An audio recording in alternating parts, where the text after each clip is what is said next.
Delhi crime season 3 దీనికన్నా ముందు 2 seasons ఉన్నాయి. బట్ నేను చూడలేదు. మరి ఈ సీజన్స్‌కి కనెక్టివిటీ లేదా అంటే ఉంది. కానీ క్యారెక్టర్స్ కంటిన్యూ అవుతాయి. సాల్వ్ చేసే కేసెస్ గానీ, ప్రాబ్లమ్స్ గానీ చేంజ్ అవుతూ ఉంటాయి. నేను సెర్చ్ చేస్తే నాకు తెలిసిందేంటంటే ఇన్‌స్పైర్డ్ బై ట్రూ ఈవెంట్స్ అని. మరి ఎంతవరకు ఇన్‌స్పైర్ అయ్యారో, ఏం చేశారో చూడాలంటే సీజన్ చూడాల్సిందే. సరే ఇంకా సీజన్ ఏంటి? ఎలా ఉంది? ఇదంతా మాట్లాడుకుందాం. దానికన్నా ముందు ఒకసారి మన ఛానెల్‌లో కంటెంట్ చెక్ చేయండి. నచ్చితే వీడియోని లైక్ చేయండి, ఛానల్‌ని సబ్స్క్రైబ్ చేసుకోండి. Thank you for your support.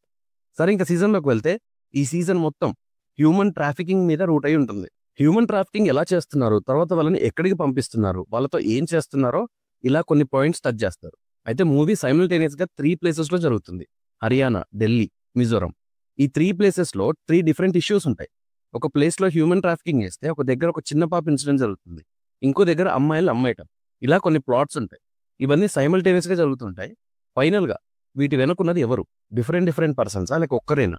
అసలు ఎందుకు చేస్తున్నారు? వాళ్ళ మోటివ్ ఏంటి? ఇలా ఉంటుంది ప్లాట్. అయితే వన్స్ ఒకసారి సీజన్ స్టార్ట్ చేశాక స్టార్టింగ్ ఎపిసోడ్స్ మనల్ని చాలా ఎంగేజ్ చేస్తాయి. ఒక ఇంట్రెస్ట్ క్రియేట్ అవుతుంది మనకి. ఒక క్లారిటీ కూడా వస్తది. కానీ మెల్లిగా ఇదంతా డ్రాప్ అవుతూ వస్తది. బికాజ్ ఉన్నవి మొత్తం 6 ఎపిసోడ్స్ అవుతాయి. అందులో ఫస్ట్ 3 బావుంటాయి ఎంగేజింగ్‌గా. కానీ 4థ్ ఎపిసోడ్ ఎండింగ్ నుంచి ఒక అన్నెసెసరీ ఎలివేషన్ కానీ, అటెన్షన్ గాని ఇస్తారు. కానీ సిట్యుయేషన్ వచ్చినప్పుడు అవన్నీ ఫేడ్ అవుట్ అయిపోతాయి. దీనికేనా ఇంత ఎలివేషన్ ఇచ్చారు అనిపిస్తది. అప్పటి వరకు ఒక హైలో చూస్తున్న మనకి రొటీన్ అనే ఫీలింగ్ స్టార్ట్ అవుతది. లాగ్ అవుతుంది అని అర్థం అవుతది. స్టార్టింగ్ నుంచి అన్ని పర్ఫెక్ట్‌గా మేనేజ్ చేశాక 4థ్ ఎపిసోడ్ ఎలా అవుతది అంటే సీజన్ అయిపోవడానికి వస్తుంది. ఇప్పుడు మనం దొరికిపోవాలి. సో మిస్టేక్స్ చేద్దాం. ఇలా వీళ్ళే పోలీస్‌కి పిలిచి ఛాన్స్‌లు ఇచ్చినట్టు ఉంటది. అప్పటి వరకు యూజ్ చేసిన లాజిక్స్, మ్యాజిక్స్ అన్నీ పోతాయి ఒకటేసారి. హ్యూమా కురేషి ఒక కీ రోల్ ప్లే చేస్తారు. యాక్టింగ్ మాత్రం పీక్స్ ఉంటది. చాలా బెనిఫిట్ అయ్యారు కురేషి ఈ రోల్‌లో ఈ సీజన్‌కి.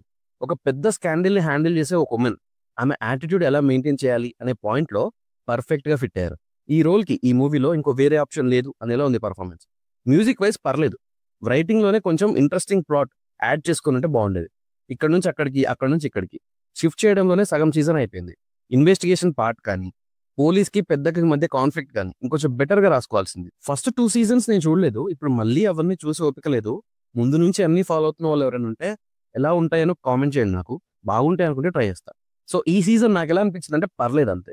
ఫస్ట్ 3 ఎపిసోడ్స్ ఇచ్చిన హై బావుంటుంది.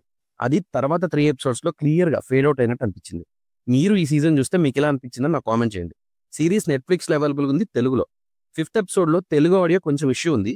తెలుగు అండ్ హిందీ 2 వాయిసెస్ ఒకేసారి ప్లే అవుతున్నాయి. మరి నాకే ఇలా జరిగిందా? మీకు కూడా సేమ్ ప్లే అయిందా? నాకు కామెంట్ చేయండి.